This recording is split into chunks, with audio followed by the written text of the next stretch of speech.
Yo les postos, bienvenue dans cette nouvelle vidéo. Comme vous le savez, hier, Kylian Mbappé est revenu de vacances et a recommencé l'entraînement au Paris Saint-Germain alors qu'il était attendu lundi pour la reprise. Mbappé, coutumier du fait, est arrivé 4 jours avant la date initiale.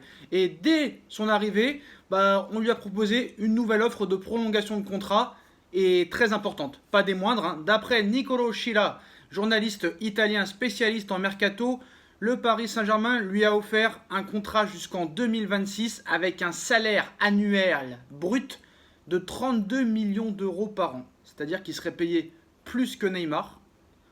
Et malgré ça, monsieur Kylian Mbappé refuse toujours. Alors, qu'est-ce qu'il faut en penser? Moi, c'est très simple. Je pense que maintenant, la comédie a assez duré et moi, je demanderais à qui parte. Voilà, qui parte. Et s'il veut pas être vendu cet été, il faut le mettre sur le banc toute l'année.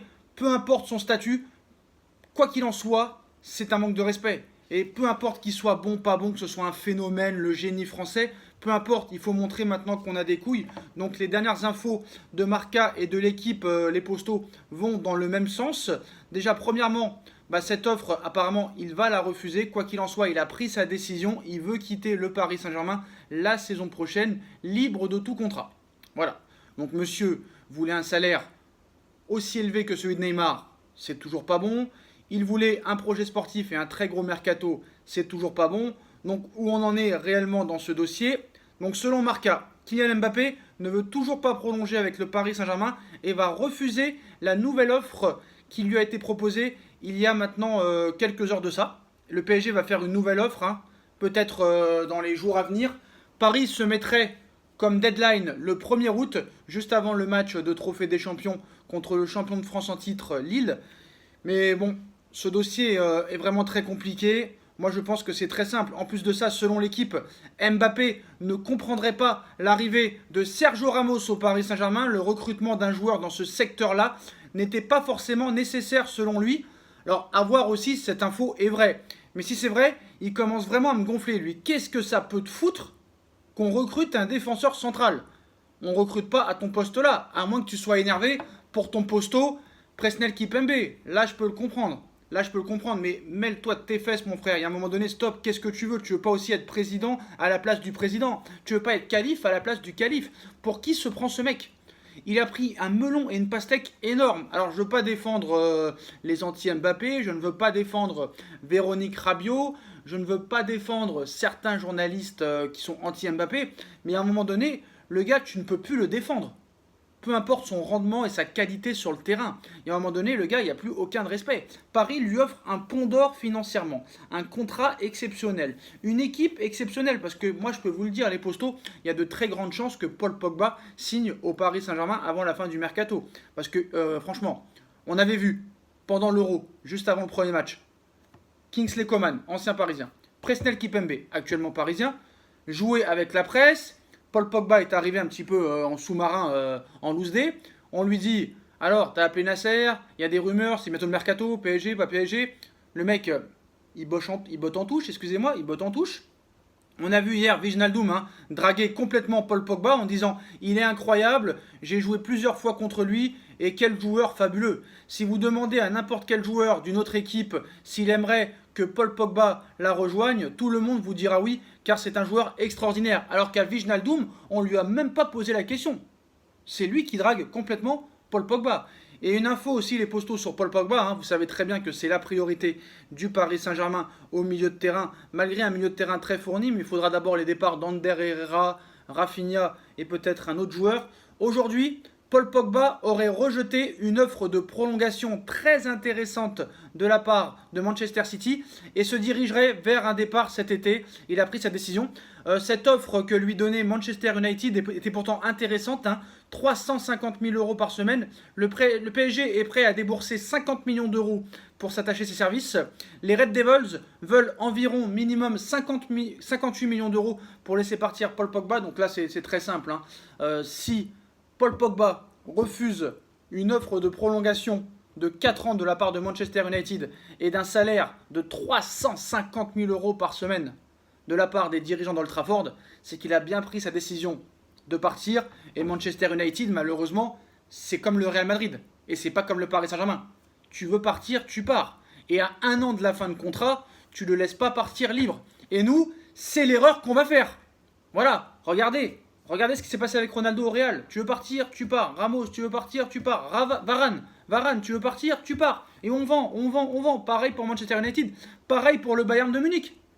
Mais nous, qu'est-ce qu'on fait? On lèche, on suce. Et le mec, parce que soi-disant c'est un phénomène, même s'il l'a déjà prouvé que c'est un phénomène, mais peu importe que ce soit un phénomène, si le mec veut partir, il faut le vendre. Mais malheureusement, même là, on est coincé parce que le Real Madrid n'a pas d'argent pour cet été. Et le Real Madrid a un accord avec Mbappé. Et Mbappé veut partir libre l'été prochain. Et Florentino Pérez, c'est pour ça qu'il fera aucune offre cet été. Il va attendre l'année prochaine que Mbappé soit libre et comme ça, il prend une star mondiale à en devenir futur Ballon d'Or pour 0 €. Paris l'a dans le cul, Mbappé nous la met dans le cul et tout le monde aura gagné. C'est là que tu vois la différence de management entre le Paris Saint-Germain et des grands clubs comme Manchester United, le Bayern de Munich et le Real Madrid. Voilà, et Manchester United. Nous, on a encore beaucoup de progrès à faire. Il faut qu'on arrête de lécher. Vous voyez l'interview hier, l'interview de Wijnaldum, elle est exceptionnelle. Le mec défend le club, bec et ongles. Kylian, si tu m'écoutes, tu n'as décidément pas de couilles. Je suis désolé de le dire, mais voilà les postos. Donc en tout cas, Mbappé n'est pas ravi de l'arrivée de Sergio Ramos. Mbappé, 32 millions d'euros par an, il veut pas. Mbappé, contrat jusqu'en 4 ans, il veut pas. Mbappé, les 2 meilleurs gardiens du monde, les 3 meilleurs défenseurs centrales du monde, le meilleur latéral droit du monde, et peut-être les meilleurs milieux de terrain du monde et les meilleurs attaquants du monde, il veut pas non plus. Le mec, il veut aller jouer avec Vinicius Junior, avec Asensio et avec Rodrigo. Qu'il y aille et bon vent. Mettez-le sur le banc toute la saison. Tant qu'il ne prolonge pas, tu le mets sur le banc toute la saison. Voilà, je veux vous dire qu'il va se calmer. Il n'a même pas de respect pour le club. Prolonge au moins jusqu'en 2023 ou 2024, ce qui nous permettrait, nous, de te vendre. Mais même ça, tu veux pas, parce que tu sais que tu vas être enfermé. Donc voilà, va gagner une 18e Ligue des Champions avec le Real Madrid, comme tous les autres l'ont fait. Et personne ne se souviendra de toi. Tu n'as pas les couilles de rester au Paris Saint-Germain et de gagner la première Ligue des Champions de l'histoire du club et de battre le record d'Edinson Cavani. Là, tu rentrerais dans la légende. Au Real, tu rentrerais pas dans la légende. Et je peux te dire qu'au Real, t'es pas prêt de gagner une Ligue des Champions parce que vu l'équipe qu'il y a actuellement, City c'est plus fort. Manchester United ça pourrait être plus fort, le Bayern c'est plus fort et Paris c'est plus fort, j'ai pas peur de le dire, voilà. Puis les classicos éclatés l'année prochaine, Barça-Real, on va se marrer, je peux te le dire. Donc voilà pour le dossier Mbappé les postos. Le dossier Paul Pogba avance bien, 58 millions d'euros.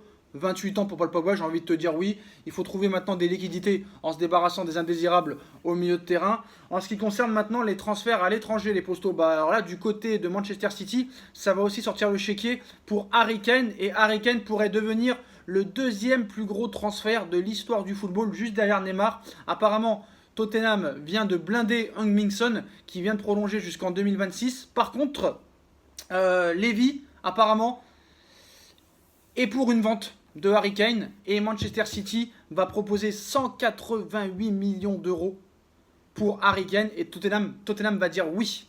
Tottenham va dire oui à Manchester City. Harry Kane pourrait devenir dans les prochaines semaines le deuxième plus gros transfert de l'histoire, courtisé par Manchester City depuis plusieurs semaines maintenant. L'information se confirme, vous allez vite comprendre pourquoi le boss des Spurs a dit oui aux Citizens. The Sun évoque en effet un transfert de l'ordre de 160 millions de livres, soit près de 188 millions d'euros. Une folie puisque Kane deviendrait le deuxième joueur le plus cher de l'histoire devant Kylian Mbappé, 180 millions d'euros, et derrière Neymar, 222. Et ce n'est pas tout, l'attaquant de son côté toucherait un salaire hebdomadaire d'environ 468 000 euros, soit près de 2 millions d'euros mensuels par an, 24,3 millions d'euros par saison. Un sacré bond puisque l'international anglais touche actuellement 2 fois moins à Tottenham, 12 millions d'euros par an, donc ça risque d'être le transfert du siècle, les postos. En tout cas, vraiment, grosse info, honnêtement, beaucoup d'infos aujourd'hui. Donc Paul Pogba au Paris Saint-Germain, ça avance sérieusement. Le dossier Mbappé va partir dans tous les sens et va peut-être nous niquer notre saison. Il ne veut pas prolonger, peu importe le salaire, peu importe l'équipe, peu importe n'importe quoi, il ne veut pas rester. Il veut partir libre l'été prochain au Real Madrid. Vous savez ce que j'en pense maintenant, voilà. Puis les postos, dites-moi en commentaire ce que vous en pensez. Je compte sur vous pour bombarder la barre de like. Ah oui, attention, la vidéo n'est pas encore finie les postos. La vidéo n'est pas encore finie.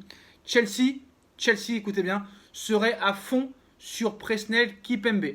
Donc depuis l'arrivée de Sergio Ramos, peut-être que la place de Presnel Kimpembe est en danger. À voir si Mauricio Pochettino va jouer à une défense à 3 ou à 2. Mais s'il joue à une défense à 2, il y en a un des deux qui va être sacrifié. Kimpembe, Ramos, Kimpembe, peut-être les deux. Alors apparemment, Presnel Kimpembe n'est pas inquiet pour son statut. Il avait souhaité la bienvenue à Sergio Ramos. Mais d'après les dernières informations en Angleterre, Chelsea serait prêt à attaquer sur le dossier Presnel Kimpembe. Comme vous le savez, le coach actuel de Chelsea est l'ancien entraîneur du Paris Saint-Germain, Thomas Tuchel, qui apprécie grandement Presnel Kimpembe. Et Chelsea pourrait faire une offre dans les prochains jours pour Presnel Kimpembe, qui devrait être refusé par le Paris Saint-Germain. Kimpembe qui est encore sous contrat jusqu'en 2024 avec le Paris Saint-Germain. Donc voilà, je pense que ce transfert a très peu de chances de se faire. Mais bon, il faudra quand même écouter les offres. Mais moi, je veux que Presnel Kimpembe reste au Paris Saint-Germain. Lui, c'est un vrai titi, c'est un vrai battant.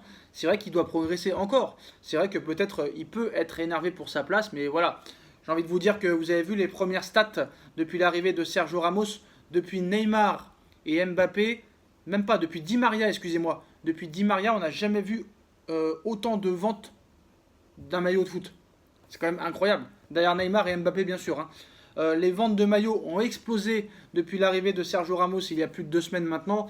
Et on connaît la stratégie de Doha, de faire du merchandising, de la publicité, du sponsoring. Et c'est pour ça qu'on attire ce genre de joueurs-là. Donc voilà les postos. Dites-moi en commentaire ce que vous en pensez. Je compte sur vous pour bombarder la barre de like. On like, on partage, on commente, on s'abonne, on active la petite cloche pour être tenu au courant des vidéos qui vont sortir. On me rejoint sur mes différents réseaux sociaux, et ainsi que sur mon autre chaîne SB Foot News. Ma cagnotte PayPal est disponible en lien en description. Et on se retrouve très vite pour une nouvelle vidéo les postos. Tchuss.